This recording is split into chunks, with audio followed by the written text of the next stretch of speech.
welcome back. Thank you for returning after my long absence. I appreciate it. I apologize. We're going to take a little bit of a triangle log to get started with, only because it just saves me from telling the story 19 times. I can do it once and cover it. People say, what are your favorite places? Where'd you go? What do you see? I can do it this way quick and tell everyone and pretty much in one fell swoop about our trip. And then we will try to get to John as time allows us to. But we were 17 days in Spain and Portugal. We went through the travel company Trafalgar, which is kind of our standard travel company to go through. We had it's a bus tour. There were 47 people on our bus. About half of them were Americans. There were a number of Canadians, Australians, New Zealanders, and one couple from South Africa. So it was a good mix of they're all English speaking, and so it was a good mix of people. And I always say one of my favorite things about touring with a company like that is by the time you've spent 17 days on a bus together, you get to know everyone really well. And so we're just great people who like to travel and a lot of places to see. We landed in Madrid, which is right there in the middle by the green dot. And then we kind of followed around. I'll just do a real quick thing. Went to Toledo, which is an ancient city founded by the Romans, or actually well before the Romans founded, but they kind of built it up. It has history dates back to about 1500 BC, and so these are ancient cities, but the Romans still have some of the ruins there. And then we went up to Segovia, which is that first spot, and we'll see some highlights from there. Zamora, and then the top left-hand corner, the Santiago de Compostela, very interesting place. This is, if you saw the movie with Sheen, Martin Sheen, it's called The Way. It was probably 10 or 15 years ago. The pilgrimage of St. James is all about this 700-kilometer pilgrimage that has been going on for 1,000 years. More than 1 million people a year take this pilgrimage. They walk from the Pyrenees Mountains from France all the way across, and it ends in Santiago de Compostela. And this is supposedly where the bones of St. James the Apostle are buried. And so this has been going on. There are hundreds of millions of people who have made this pilgrimage, and so this is a very religious site, and so we stopped there. Then we moved into Portugal, and we stopped at Porto for one night. Porto is famous because this is the only place you can get officially port wines. Now, if you've ever had a port wine and it's not from the Porto region of Portugal, it's not port. It's an artificial one. It's the same thing like champagne. Real champagne has to be from the Champagne region of France. You can't get California champagne because that's fake. Port wine has to be from this designated area of Porto, and so obviously we had to take some tours of wineries and try some port wines. Beautiful site, port wine. We did an afternoon stop in Fatima. Anyone ever heard of Fatima? Fatima is one of the 3 designated miracle sites or visionary sites of the Virgin Mary, and so we'll kind of highlight that in just a minute. Went down, spent a couple of days in Lisbon. Beautiful, beautiful place on the coast of the Atlantic coast in Portugal. Then over to Seville, which is where Diana spent a year of her life. Flamenco dancing, this is where you get the dancers and and so we tried our hand at, well, at least learned some flamenco in southern Spain. Granada, for a night. Granada is where the Alhambra is. Some great historical history there. The Granada is, the Alhambra was the last city that was held by the Muslims when the Spanish reconquered Spain in 1492. And so this is the last holdout of the Muslims in 1492, which that date should sound familiar to you. Exact same year, the exact same people, Isabella and Ferdinand, who sponsored and paid for, or at least raised the money for Columbus to sail. They're the same people who conquered Granada and cast out the Muslims out of Spain. Same couple. 1492, I believe. 1492, yep. It was 1452 because just a It was the same year, 1492. Was it? Yep. Oh, wow. Same year, 1492. At least that's what everyone says, and that's what they celebrate there. So, they all could be wrong, but that's at least that would be close. I think they would know more. Yeah.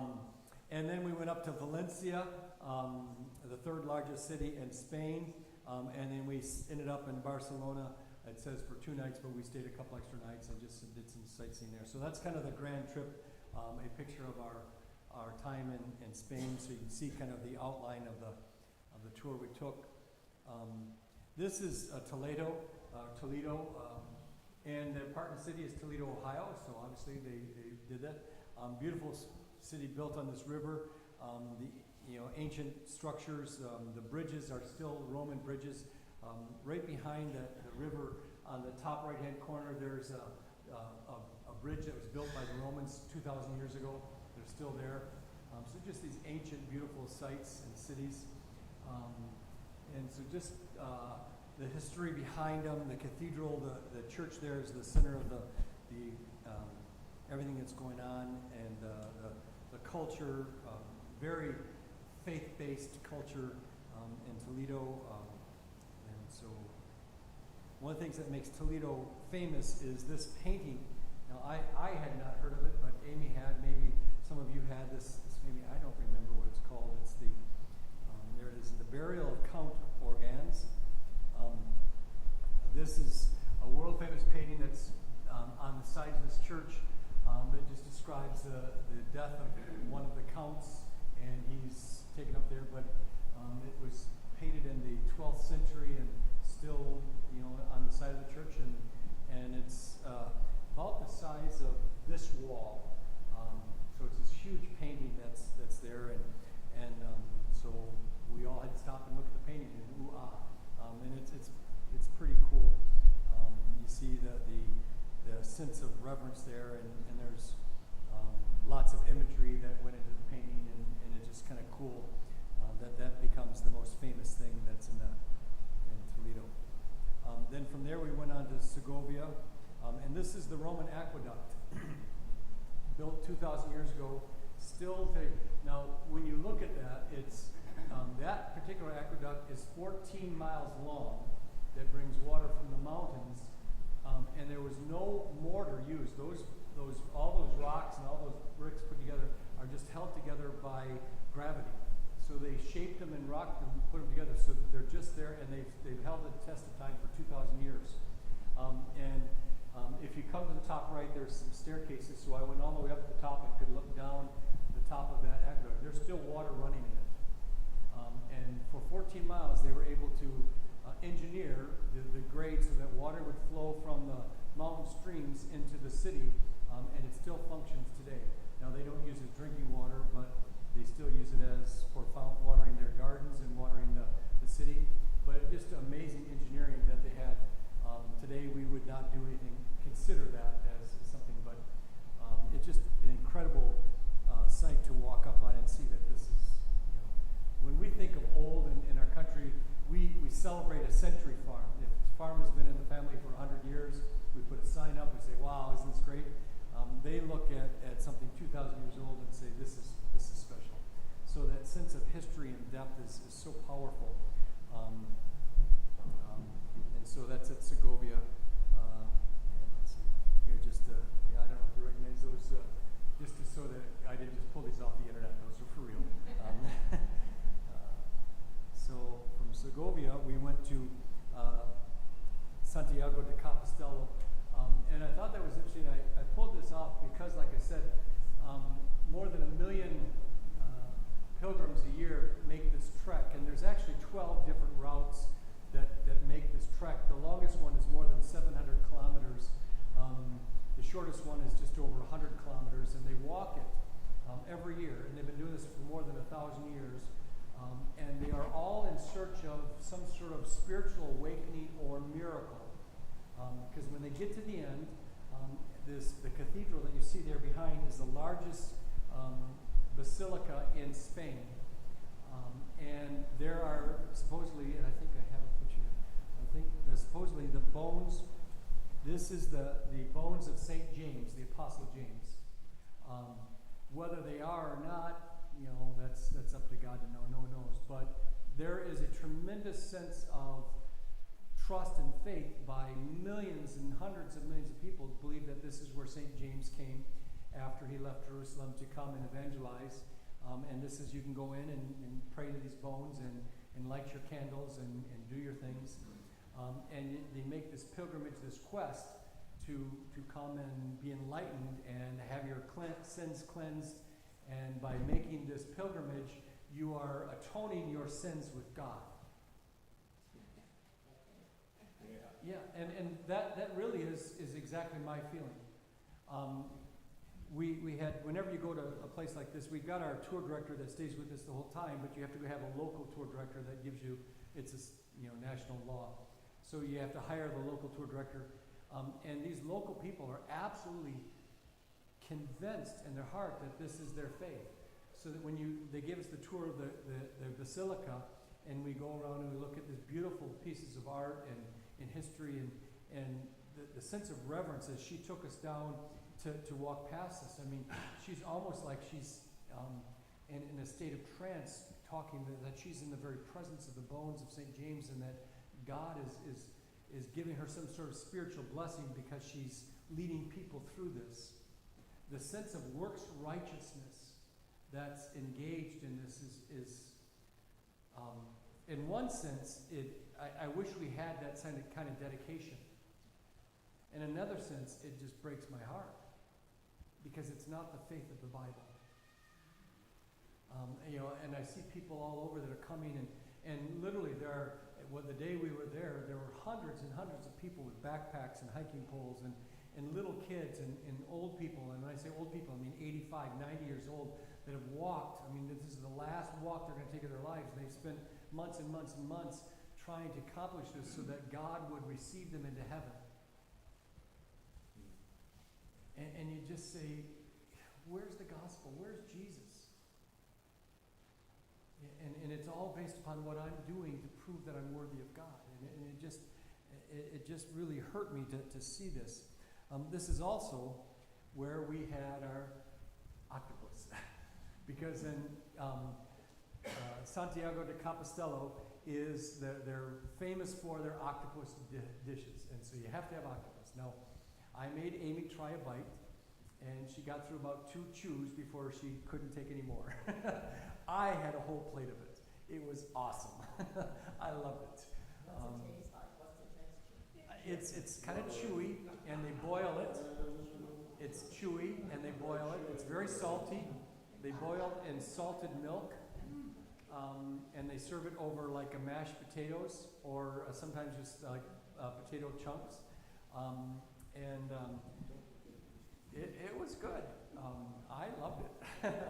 So that was the big thing. You got to try your octopus. So you just see octopus hanging there, and to give you a sense, those legs are about that big around. So it was, we didn't have a whole leg. They just chunk it up, and so you don't serve the leg. It's just like little, like you do like steak when they do steak chunks. So chicken nuggets is about how they. So anyhow, that's where our. From there, we moved down to Lisbon. I think this is in Lisbon. This is the Statue of the Discoveries, because in Lisbon is where so many of the Portuguese explorers went, because they're famous for sending out the explorers in the early 14th and 15th century that explored the world. And they love their exploration history, trying to find the passage from Europe to India is how, Columbus thought that he would find that way, that shortcut. Their big hero is the guy who circumnavigated the globe. Remember what his name? Ferdinand Magellan. He didn't make it. He died in the last couple of months before he finished it, but it was a 3-year journey. Vasco da Gama was another one of their big heroes. And so they built this monument to all the discoverers that left Lisbon and discovered. Portugal was at one time one of the world's leaders in terms of colonization, because they would send people out and colonize. And one of the things that they talked about is that they didn't do this in massive. They took hundreds of years they would go so far down the coast of Africa, they'd set up a colony, and then 2 years later they would go, 100 miles further and set up another colony. And then, so it took hundreds of years to get around the Cape of Good Hope of Africa, to kind of be able to say they would make it. So it wasn't like some guy took off and 3 years later discovered it. They just kind of hopscotched around the different discoveries. So it was just interesting to kind of get that sense, and they're very proud of their discovery heritage. And so that was interesting to kind of see and hear that. They don't claim Columbus as one of their great heroes. Columbus is more associated with the Spanish people, not the Portuguese people, even though that he has some ties there. Let's see. The other beautiful sight that we saw is they had in Lisbon, they had Lisboa, as they don't call it in Lisbon, they don't call their city Lisbon, it's Lisboa. So if you ever go there, then you say Lisboa, just because then you sound like you're a local. They had the World's Fair in 1929, and so they made this is the Spanish courtyards, and they built, kind of off Venice, Italy, they built a canal, and so they can float around there, and the kings, so this is the Spanish courtyards, and just a beautiful sight. You took in the morning. Yeah. You're talking about discoveries and all that, and thinking to what's going on nowadays, the idea of, say, Christian nationalism, which is rooted in a post-millennial view of the end times. A lot of those guys, I think, had that in mind, especially Columbus, the conquering of physical land for God to bring about new heaven and earth and those sort of things. So it's I think that was on a few of those guys. It may have been, and that didn't get emphasized, because maybe just because they deal with people from all over the world, they couldn't use that as part of their talking points, and that very well could have been true.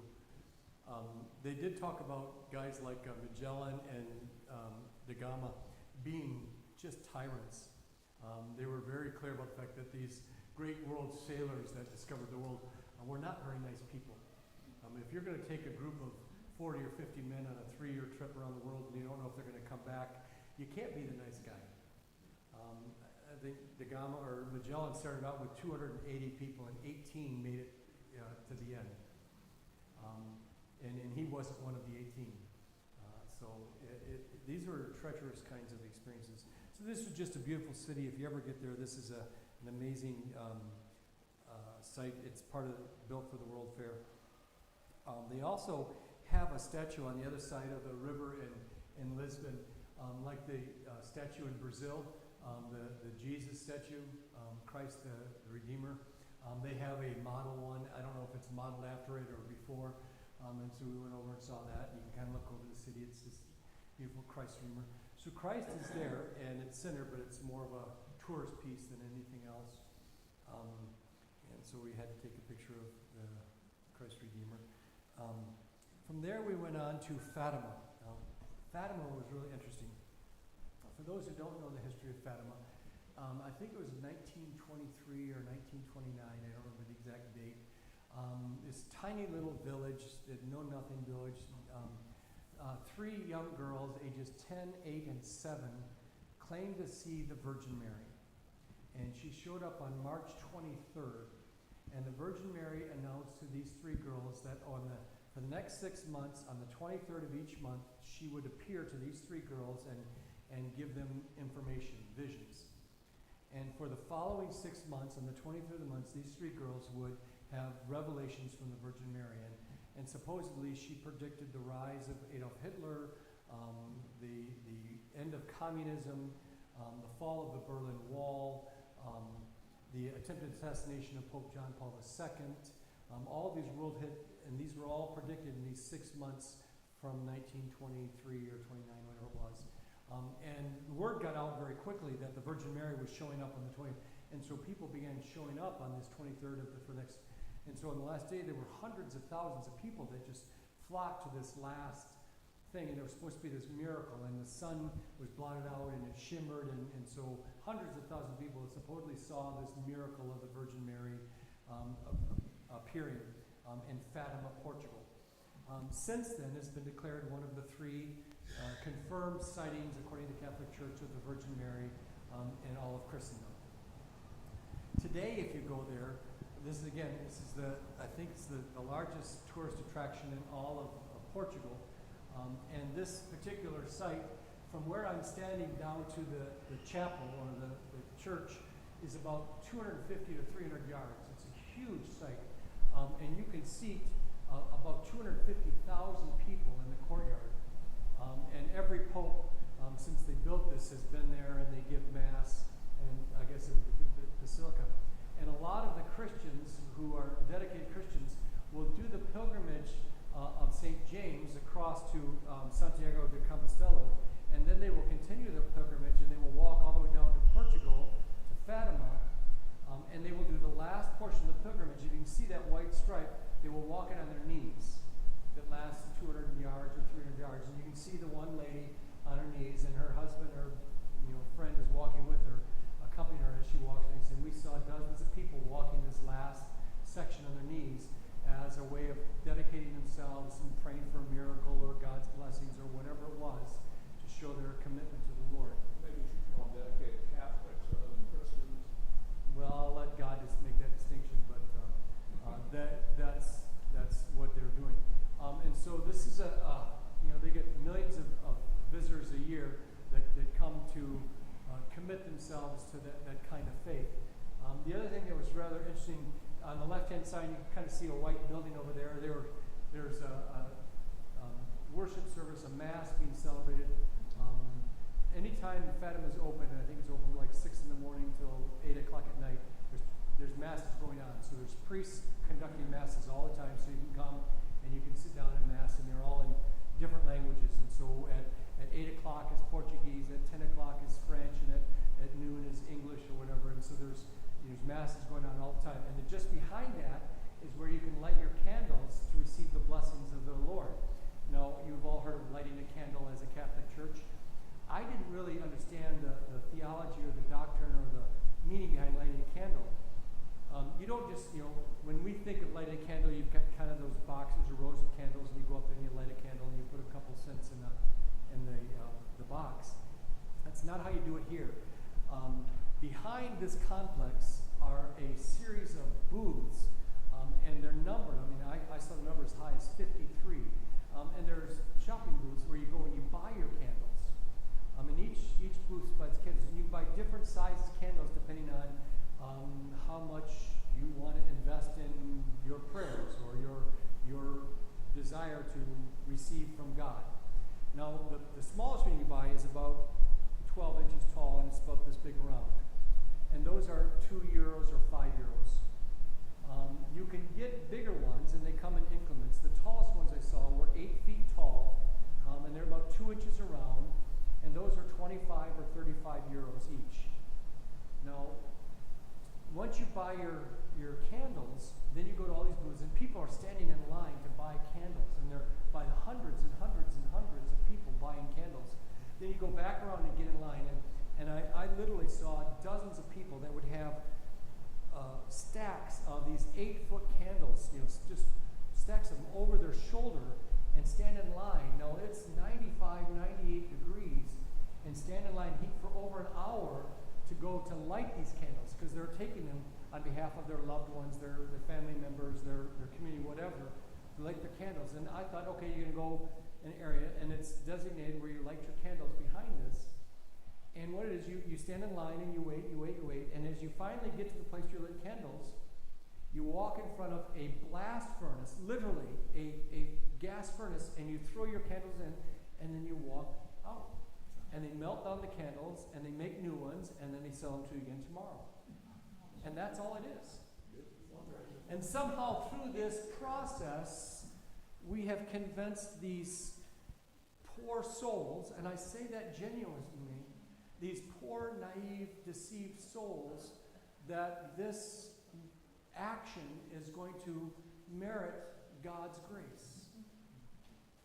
And again, my heart just broke as I saw millions of people being deceived. This is what Martin Luther saw when he went to Rome, and he was just devastated by what the faith was supposed to be. There's a giant statue I'm standing almost next to it, of John Paul II, because this was his holiest place on earth. Not in Rome, but it was here. John Paul II, because remember, the Holy Virgin Mary predicted his attempted assassination. And so he came here often because he believed in it. And the deception that's going on here, and you say, well, you don't have to do this. But people are doing this, and they believe that this is truth, and you've just been deceived by the falsehood of their faith. And it's not their fault because they hadn't been taught anything different. And it just broke my heart to see this is happening at Fatima, and the millions and millions and millions of dollars. I mean, you basically buy, I mean, when you see a bundle of candles like this and they're 30 euros, you know, and you're talking about maybe $45 of a candle, and you got 10 or 15 of them, you know, $400, $500 worth of candles, and you just walk and you throw it in the thing, and then how much is that? They melt it down, they make new ones for tomorrow, and they sell the next one. Where's all that money going? And that's all I could see. That's the dangerous heresy of the Catholic Church. It's going to end up with a lot of people in hell. And it is, and that's what I was really saddened by. And you know, just I asked John to broadcast this. Unfortunately, people are caught up in the ecstasy of the moment. We left there, and you know, I'll share with you. You know, obviously on tour, everyone knew that I was the pastor, and they wanted to tell me their story of, you know, how spiritual, how close to God they felt there. And there was one couple that they, in their mind, had a vision of the Virgin while they were there, and it opened their eyes, and they felt so much closer to God because they saw some angel or somebody experience them, and I just wanted to tell them that you're being deceived. Now that wasn't, I mean, and I tried to say, you know, what's this mean, and get into it, but I did not feel a holy place. I felt almost an unholy place. And so I'm glad I went, and it was an interesting experience, but it was not a place for me that was a sacred place. But to see the millions of people that go there and are deceived by this, it was yeah, oh yeah, here's the picture of John Paul, the statue of John Paul that they put there. So from Fatima, we went on to the Alhambra. Now this is a totally different part of the vacation. The Alhambra is in Granada, and as I mentioned, in the 8th century, early 700s, 730s, the Moors, the Muslims from Africa and from the Middle East came and conquered all of Spain, just about all of Spain, except one small northern section, in about 4 years. They completely conquered Spain. Spain at this time was not a nation. Spain was a bunch of feudal states, a bunch of little feudal states, so there was not a nation of Spain. But the Muslims were able to conquer the whole thing in about 4 years. And when we think of Muslims, our current think of Muslim is like the Middle East, the ISIS and the Iraqs and Irans and those kinds of places. But the Muslims of this era were incredible architects. They were incredible geniuses in terms of their engineers and their artists, and they were really amazing, gifted builders. And one of the things that they built was this palace fortress called the Alhambra. And it was built on top of a city in Granada, Spain, and it existed there for about 350 years. Now, once they conquered Spain, all of these little feudal kingdoms around Spain did not have the ability to band together to drive them out. It took 700 years for the Spanish people to begin to work together to slowly push the Muslims back out, and they called it the Reconquest. Now, the Reconquest took 700 years. It wasn't just one battle or one war. It wasn't until Isabella and Ferdinand, who they had kindly settled down into 4 kingdoms of Spain, and Isabella was the queen of one kingdom and Ferdinand was the king of the other, that they married and they merged their 2 kingdoms, that they were able to finally drive out the last of the Muslims, and they drove the last of the Muslims out, and the last stronghold was in Granada at the Alhambra, and there was no battle. By this time, the Muslims realized that they could not withstand, and they basically turned over the keys. So there was no battle fought over this. And this entire palace complex was untouched by battle and just turned over to Queen Isabella. And she thought it was so beautiful, so wonderful, she kept it intact. And so what you see is the intact building, and then she added to it her own touches, but she thought it was so amazing, so beautiful. What I loved about it was the engineering and the architecture. They used the Roman aqueducts to bring water from 17 kilometers away, and still today they use the water of the aqueducts to water the gardens, to water the palaces. And so as you're walking through these, there's 3 different palaces inside this complex. It's a walled city. You're walking along the sidewalks and you'll just see little slats of water that are running that were built 2,000 years ago, or at least 1,500 years ago, and are still functioning today. There's water fountains that are gravity-fed water fountains, so you go up and drink water, fresh water, that was designed by the Moors and the Muslims that are still functioning today. They use them today, they haven't changed, which is amazing. So the architecture here is incredible, and there was a peaceful exchange of property, which this is the #1 tourist attraction, or #2 tourist attraction. And these are just one of the sites of the gardens and the palace courtyards that they built in the Alhambra. And you can see kind of the water, the use of water, because it's southern Spain, it's 110 degrees out, 105 degrees out, and the use of water was so important to keep everything green and fresh. Water was a huge value to them. You can just see the fine intricacy in some of the arches and the artwork. And down that slot, right down the middle on the ground, that's just a waterway. And that water there's 7 lion fountain. And those are all carved, and those lions hold up this fountain that bubbles in the middle. And that's all just part of the water architecture that they built 1,500 years ago using gravity-fed water. So just an amazing, it's all white marble on the floors. So the architecture, hasn't changed at all since the Muslims built it when they had it before Isabella took it over. So and every inch of wall has been carved and engraved and structured. Now, the Muslims, when they did this, they can't use any figures or images, so everything has to be scrolled artwork. So there's no pictures of faces or animals or plants or flowers. It's just scrolled artwork, because that's part of their religion. And so it just, the fine detail is amazing. Here's another picture looking back. And you can just kind of see some of the artwork on the edges of that.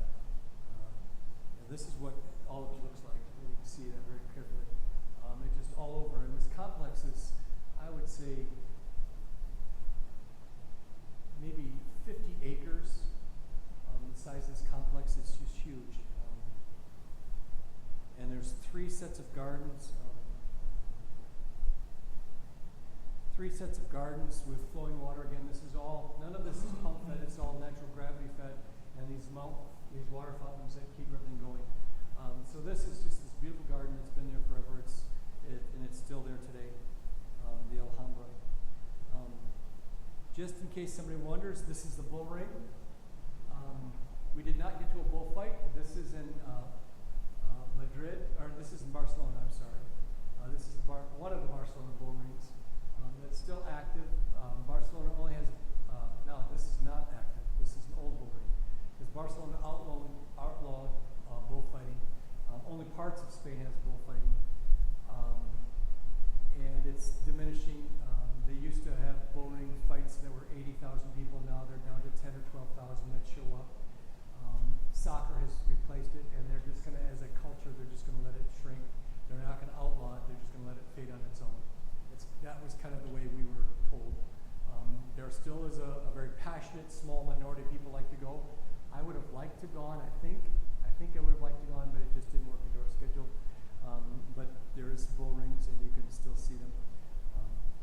And then the last thing I want to show you, this is the #1 tourist attraction in all of Spain. This is the Sagrada Familia. You heard of this? Yeah. You've been there? The Sagrada Familia is a church, a cathedral that was started 150 years ago. It has not been completed yet. Built by Antonio Gaudi. If you've ever heard of Antonio Gaudi as an architect, He's Spain's most famous architect. He uses nature as his foundation for his structures. Very intricate, very well designed, and it's got these 4 spires. When he's done, there's going to be 18 of these spires that are going to go up in the air. Right now, I think there's 16 of them done. They expect to be done in another 10 or 12 years. So they're getting closer to being done. And his use of light and nature is just amazing. And so this is just a picture from the inside. Those aren't painted walls. These are white marble ceilings, and that's the stained glass windows that are reflecting into the ceiling. And I just took this picture standing inside. That's actually the picture. And this is the evening side that shows on one side of the outside is the Passion of the Lord. On the other side is the Nativity of the Lord. So the Nativity, all the colors are blues and colder, warmer, or colder, and the evening are all the darker. So that you see the life of Christ on the 2 sides of the chapel.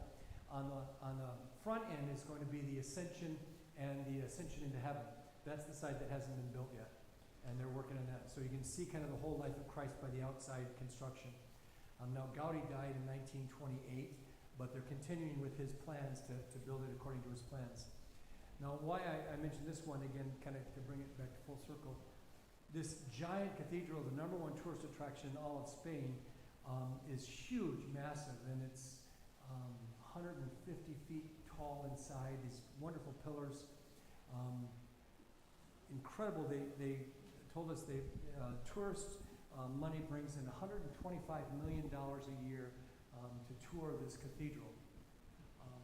What was interesting and enlightening is that when you go inside, there's an altar, and they do have worship services in there on a weekly basis, and they set up for 120 people.